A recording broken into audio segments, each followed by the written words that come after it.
Ô déesse, lève-toi, femme de l'éternité, femme de la terre, femme du monde, femme si dévouée, reine de liberté.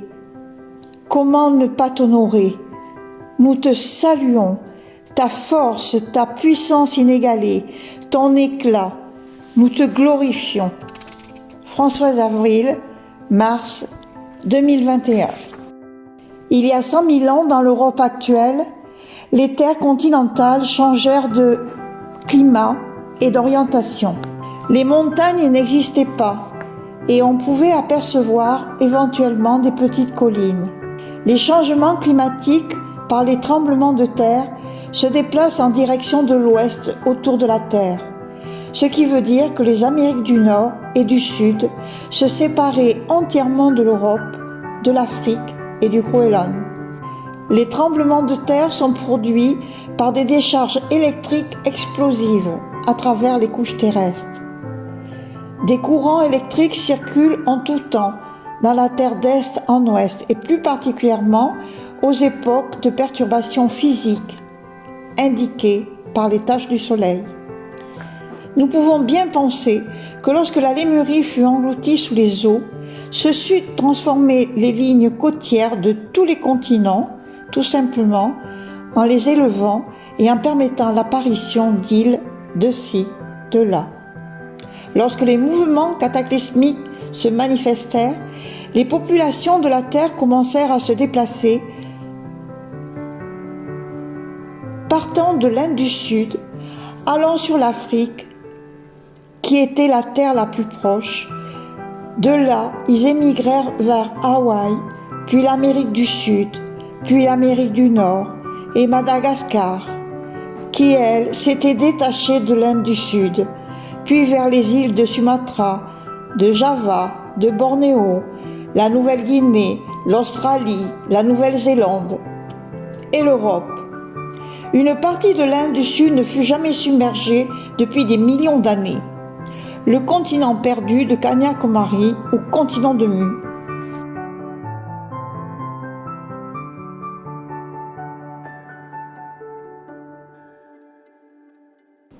Le Silappadikaram, un des 5 fameuses épopées tamiles, écrite au 1er siècle par Bango Adigal, fait souvent référence à une vaste étendue de terre appelée Kumari Natu. Plus simplement, la Lémurie, ou appelée aussi par les intellectuels européens Gondwana. L'Inde péninsulaire s'étendait au-delà de Kanyakumari, formant un vaste continent qui touchait l'Afrique à l'ouest, l'Australie au sud et qui occupait une grande partie de l'océan Indien. Voir schéma 30 000 à 2700 avant Jésus-Christ. Des glissements de terrain naturels créèrent de véritables cataclysmes qui produisirent des tremblements de terre, des éruptions volcaniques, des inondations, des vents violents régulièrement à la surface de la Terre et des océans.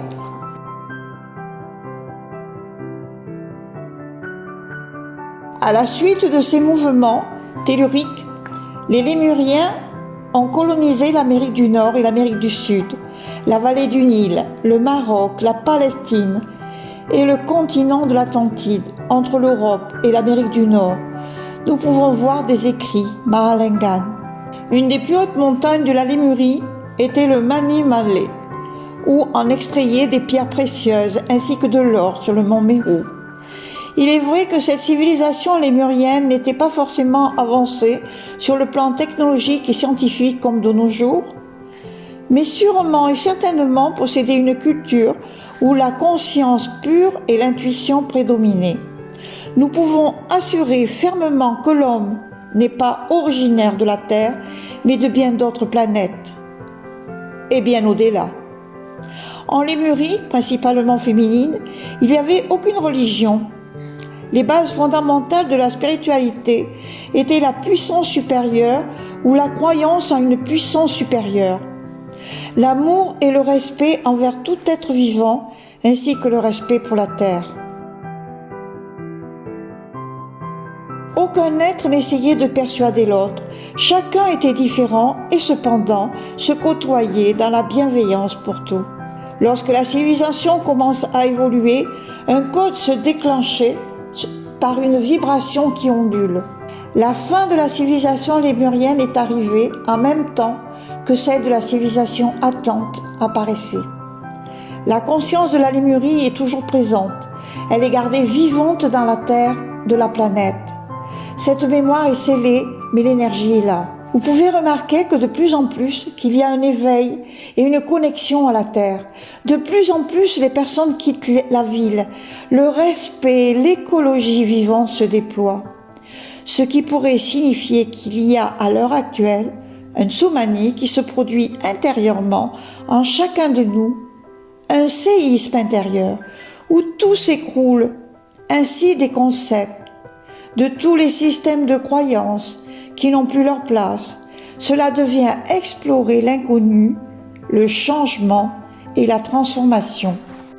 Ayant visité le Pérou, lorsque nous voguions sur le lac Titicaca, ma vision perçante me montrait un ancien temple de la Lémurie, enfoui sous les eaux. Je pense aussi au lac Tibériade en Israël. Les textes anciens dravidiens annoncent qu'un haut lieu spirituel béni et enfoui sous les eaux quand il n'y a plus son utilité devient un lac sacré. Les anciens lémuriens commencèrent à créer des cartes détaillées, des tunnels, des souterrains qui relient les points sacrés de notre planète. Ils engagèrent des informations dans les cristaux. Ils préservèrent les archives de la Terre, comme ils en étaient les gardiens. Ils savaient tous que le cataclysme allait arriver. Il y eut des départs par bateau et des départs par voie souterraine et même dans l'espace. Lorsque l'on visite Khéops en Égypte et exposé un bateau, on sait que le Nil fut un temps passé devant Khéops. Tous les prêtres savaient qu'il allait se passer une catastrophe. Certains apprirent à vivre sous terre, par exemple au mont Shasta, ou à Shambhala, ou l'Agartha. D'après les fouilles sur quelques continents, il semblerait que les Lémuriens étaient une race hautement développée, physiquement et mentalement. Il semblerait que les Lémuriens, à cause du climat, de la nature, du sol et de la peur continuelle d'éruptions volcaniques inattendues et des attaques d'animaux sauvages, la vie y fut très difficile, totalement vers la fin de sa civilisation.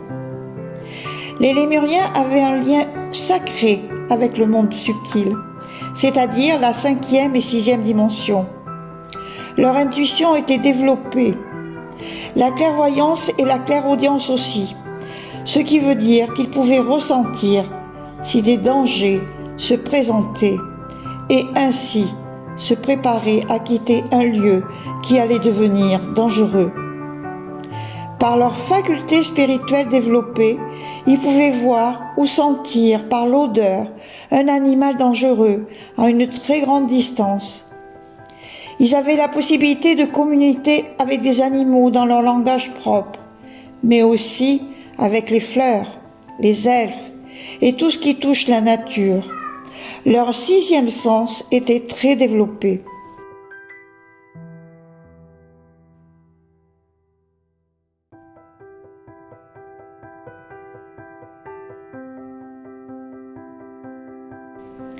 Les Lémuriens, lorsqu'ils avaient un certain âge, pouvaient avertir leur famille et leurs amis 12 ou 3 jours à l'avance qui quitteraient le plan de leur dimension terrienne.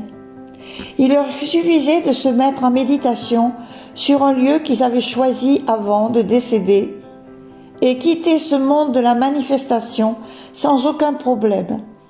Nous pouvons retrouver ces mêmes domaines chez les Tibétains actuellement, ainsi que dans les cultures japonaises.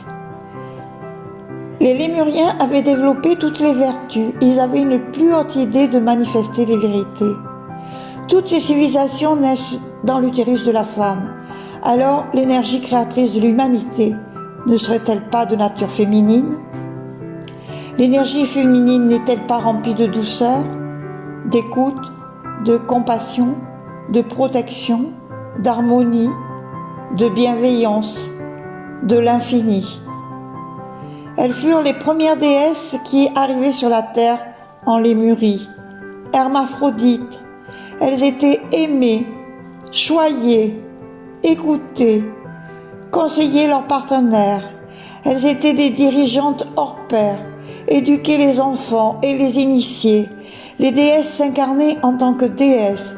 Il n'y avait pas d'alternance homme-femme.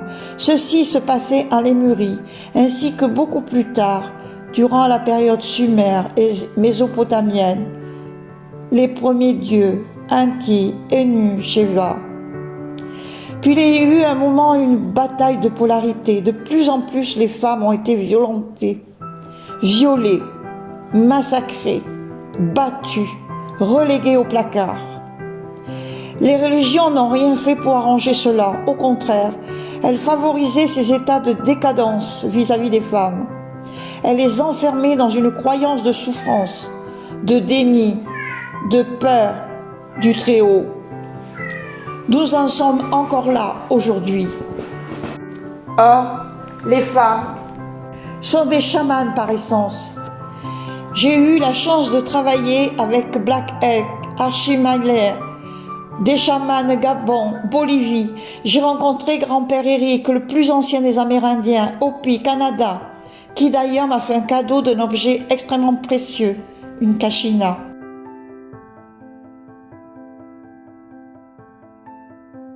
Ces femmes sont dans la réalisation du soi, car à jamais elles portent la vie.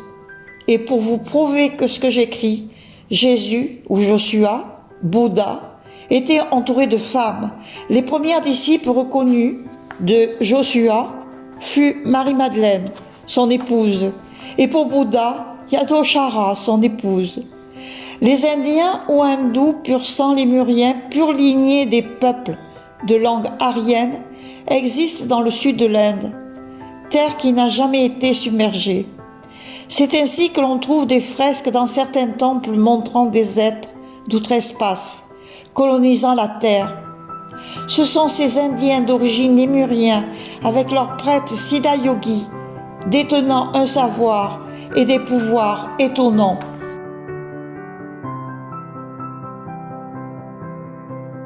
On trouve ces écrits dans le Rig Veda, le peuple hérité de descendants lémuriens, 15e siècle avant Jésus-Christ. Ils développèrent la littérature par des milliers de poèmes, et nous pouvons penser tout de suite au Siddha. Voir livre Babaji et les 18 Siddhas de Marshall Govindan, La sagesse de Jésus, Marshall Govindan, Pantajali, la voix de Babaji.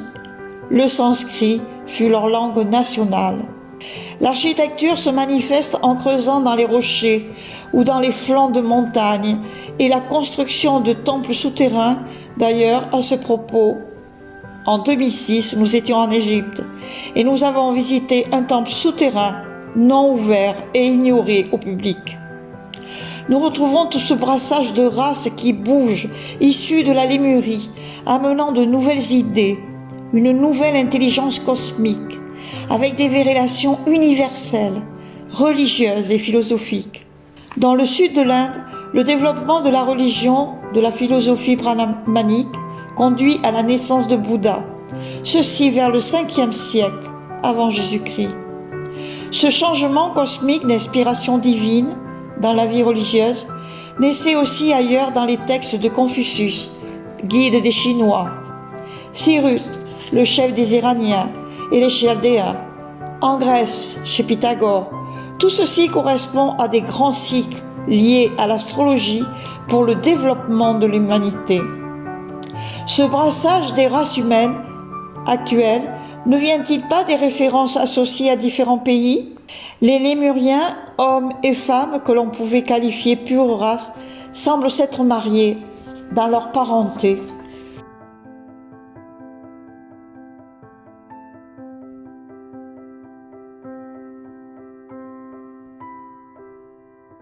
Par la manipulation de la polarité homme-femme venant des implants, l'énergie sexuelle est liée à la Terre. Les plus profonds mystères de la déesse détiennent le principe de la réintégration des polarités féminines et masculines au cours de l'initiation tantrique. L'origine vient de la fin de la première période des Atlantes, créant une séparation du principe féminin et masculin. Les femmes ont été implantées tout en gardant leur âme jumelle intacte, et cela a créé la monogamie. Et les femmes ayant ainsi tendance à projeter leur âme jumelle sur leur partenaire actuel. Par contre, les hommes ont été implantés dans le sens de bloquer leur connexion avec leur âme jumelle. Cela donne pour résultat la nature de certains hommes à la polygamie. De ce fait, ils sont programmés à recevoir des ordres dans leur inconscient, à nier l'existence de leur âme jumelle et à l'éviter en étant avec beaucoup de femmes. Les femmes et les hommes ont été implantés avec un implant qui a séparé l'énergie sexuelle de l'énergie du cœur. Elles et ils ont reçu des implants diamétralement opposés pour assurer une séparation et un conflit au maximum. Les femmes ont été implantées avec un programme qui permet seulement l'amour sans la sexualité. Ce n'est que dans les circonstances particulières où de nombreuses conditions sont réunies qu'une femme se sentira suffisamment en sécurité, permettre à l'énergie sexuelle de fusionner avec son amour. Les hommes ont été implantés avec un programme qui permet seule la sexualité sans amour. C'est lorsque uniquement des circonstances spéciales ou de nombreuses conditions sont remplies qu'un homme se sent suffisamment en sécurité pour permettre à l'énergie de l'amour de fusionner avec sa libido. En plus de tout cela, des hommes sauvages ont commencé à réprimer violemment l'énergie sexuelle féminine sur la planète avec une programmation systématique basée sur les traumatismes envers les femmes à travers des viols brutaux lors de l'invasion de ces sauvages il y a 5000 ans. Quand j'ai eu l'idée d'écrire ce livre sur la disparition des déesses il y a 3 ans, il m'est venu à l'esprit de créer une chaîne vidéo afin de retrouver et de donner des informations sur la Lémurie et les déesses. En 3 ans, j'avais déjà bien collecté des informations suite à mes nombreuses recherches littéraires, historiques, et y compris les nombreux voyages sur ces terres très anciennes. À chaque voyage, je recevais des informations, parfois intuitivement, parfois historiques. Je les prenais, je les notais, je les classais. Mais ce que les femmes ou le féminin ont subi tout au long de ces différentes civilisations se succédant, après la 4e racine, la race racine Atlante, sans doute au temps de Sumer, Gilgamesh, le roi Gilgamesh, Mésopotamie, a été vraiment destructeur, que même en ce jour, on en subit les graves conséquences d'une peur enfouie au plus profond de l'être lié à la violence. Je rappelle quelques exemples, soit contemporains, soit plus éloignés dans le temps, soit de mystiques, soit des femmes qui ont osé s'élever envers et contre tous. Il faut se demander si le principal obstacle pour les femmes n'est pas un manque de confiance en leurs capacités, d'où la nécessité vitale d'avoir des modèles vivants comme Tenzin Palmo, Ama, Mère Mira, Ma Anandamayi, spirituelle et mystique, méditante et renonçante. Ou ces femmes à la recherche de leur intériorité, tout en partageant une vie de couple, de famille, mère, vie active, engagée sur le plan professionnel, tout en essayant de s'épanouir à l'intérieur qu'à l'extérieur, à la recherche d'elles-mêmes, pour le bien des autres et d'elles-mêmes. N'est-ce pas un challenge de méditante dans l'action? Je découvre des femmes remarquables et étonnantes. Une et plus particulièrement y a vécu 12 ans dans une grotte dans les Himalayas. Son livre, La vie quotidienne comme pratique méditative, m'a beaucoup émue. Je veux parler de Tenzin Palmo. Ce livre a été écrit par Vicky Mackenzie, un ermitage dans la neige qui raconte son histoire. Organisant des voyages quantiques spirituels, nous devions, avec notre groupe en octobre 2019, rencontrer Tenzin Palmo dans son monastère. Tenzin Palmo est une contemporaine. Ce voyage fut reporté. pour cause de pandémie. Dans le livre de Tenzin Palmo, La vie quotidienne comme pratique méditative, Tenzin Palmo devint dans les années 1960 une des premières nonnes bouddhistes occidentales. Elle a passé 24 ans en retraite dans l'Himalaya, dont 12 ans dans une grotte. Tenzin Palmo défend la position des femmes dans ce monde. Elle fonda le couvent d'Onyu Kadzal, Ling tibétain. Je cite: les membres de ce conseil nommé Mahaparinivarna de Bouddha avaient pour tâche de réciter toutes les paroles de Bouddha dont ils pouvaient se souvenir afin d'établir le canon des bouddhistes. Mais aucune femme n'était présente au sein de ce conseil et nous sommes en droit de nous demander pourquoi. Le Bouddha a probablement donné des enseignements aux femmes qui n'avaient pas donné aux hommes, mais nous n'avons aucune trace. Page 107. Dans tout ce que j'ai pu entreprendre dans ma vie, Tenzin fut un modèle pour moi. J'ai visionné une de ses vidéos très souvent, Une femme remarquable, de Sabine Michelin-Pigeon. Tenzin a connu de grandes difficultés en tant que femme pour recevoir des enseignements de la part de moines qui les lui refusaient. Mais il lui prédisait qu'avec le mérite qu'elle devait s'efforcer d'acquérir, elle allait sûrement un jour obtenir la grâce de renaître dans le corps d'un homme. Une pure déesse qui a laissé à la postérité ses empreintes indélébiles, Ma Ananda Mohi.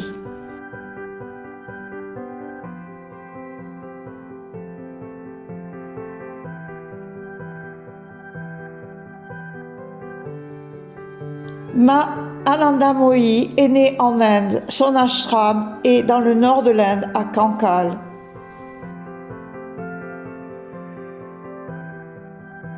Mère Mira, c'est par elle que j'ai découvert les vertus du silence. Il y a bien des années, pour une occidentale, ce fut un réel coup de foudre. Mère Mira est un amour inconditionnel, libre de toute demande.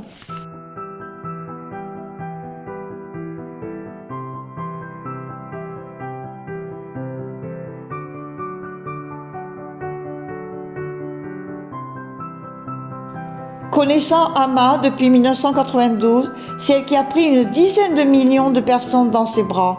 C'est divin.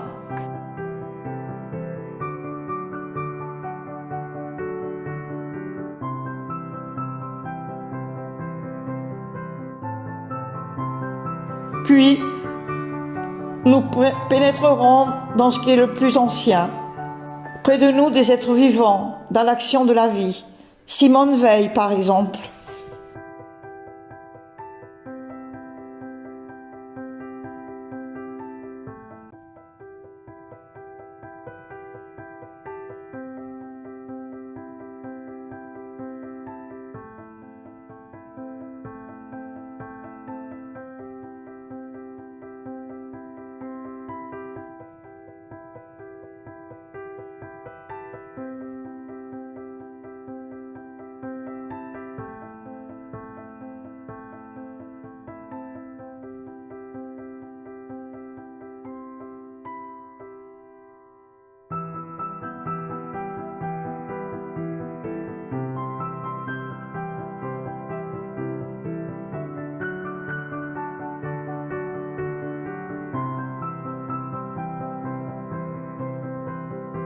Enfin, combien de grands cycles, 75 000 ans, de grands cycles, 25 000 ans, de cycles liés au zodiaque, 12 000 ans, et enfin des cycles planétaires liés au système solaire, 2000 ans, ainsi que les cycles de la Terre elle-même, changement de pôle, et les cycles de génération se sont écoulés entre l'arrivée des déesses sur l'île Blanche et la disparition de cette civilisation lémurienne, et toutes les civilisations suivantes sur toute la Terre à aujourd'hui.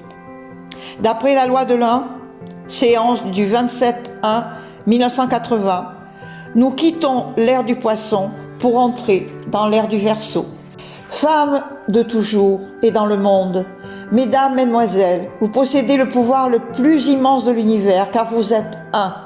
Quand allez-vous en prendre conscience ? Fini les souffrances, relevez la tête, regardez le ciel et soyez aussi bleu que lui. Comme dit cette sainte du sud de l'Inde, en 2014 devant un auditoire d'hommes à l'ONU. La paix dans le monde viendra par les femmes. Cette sainte se nomme Amma. Pour tous les hommes de la terre, c'est un appel. Homme bien-aimé, tu enracines à la terre bénie, mère sacrée, la femme déesse venue des étoiles dans toute sa splendeur, afin d'ensemencer, protéger, défendre, soutenir et préserver le féminin unificateur, consolateur, pacificateur d'amour et de paix.